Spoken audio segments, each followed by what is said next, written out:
کربلا کے میدان میں حضرت امام حسین کے پاس ایک شکی آیا اور بڑی دیدہ دہانی سے کہنے لگا کہ دیکھو فرات کی نہر، اس کی لہریں اور اس کی موجیں اپنی پوری روانی کے ساتھ بہہ رہی ہیں اور تمہیں ایک گھونٹ بھی نہیں ملے گا۔ تو حضرت امام حسین رضی اللہ تعالیٰ عنہ جو پیاس کاٹ رہے تھے، آپ کا خاندان پیاس سے بیٹھا تھا اور اللہ پر صابر تھے، آپ غصے اور جلال میں آئے اور ایسے ہاتھ اٹھائے اور کہا مالک آل محمد کو تانے دے رہا ہے، حوض کوثر کے وارثوں پہ بات کر رہا ہے، اللہم امیتہ عطشانن، اے اللہ اس کو پیاسا مار۔ بس یہ لفظ زبان سے نکلنے تھے کہ اس کا گھوڑا بدکا اور رکاب میں اس کا پاؤں پھنسا اور وہ چیختا روتا رہا اور پانی پانی پکارتا رہا اور اس حالت کے اندر مر گیا۔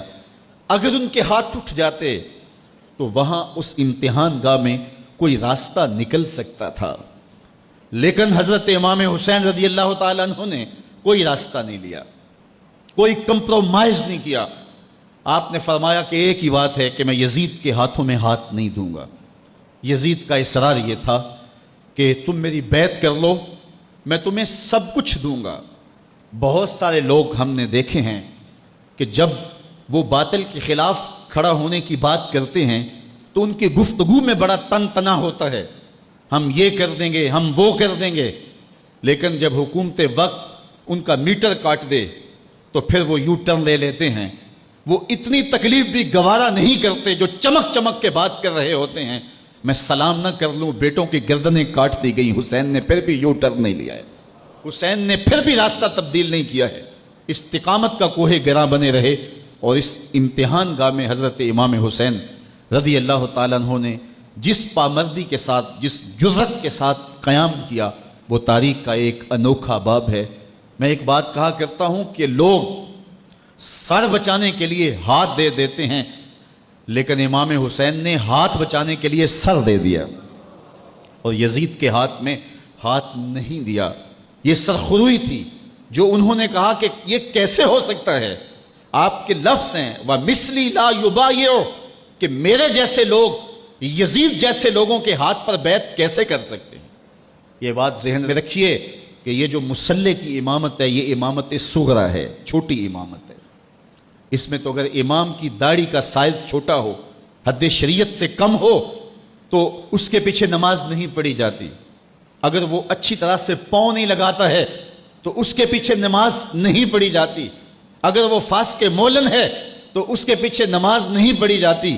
اور جو مسلح کبرا، امامت کبرا کا امام ہے تو وہ جیسا بھی ہو اس کے ہاتھ پہ بیعت کر لیں گے۔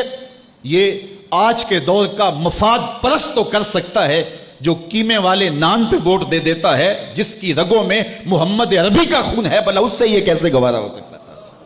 آپ نے اعلان کرتے ہوئے کہا وَيَزِيدُ بْنُ الْمُعَاوِيَةَ فَاسِقٌ فَاجِرٌ قَاتِلُ النَّفْسِ مُعْلِنٌ بِالْفِسْقِ شَارِبُ الْخَمْرِ، یزید فاسق ہے، فاجر ہے، اعلانیہ فسق کرتا ہے، مسلمانوں کا قاتل ہے، شراب پیتا ہے۔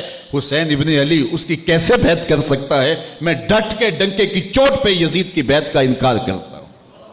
اب اس کی قیمت کتنی دینی پڑے گی؟ جتنی بھی قیمت مجھے دینی پڑے وہ میں قیمت ادا کروں گا۔ میں تمہارے لیے ایک مثال پیش کرنا چاہتا ہوں، اور آپ نے وہ مثال، روشن مثال پیش کی۔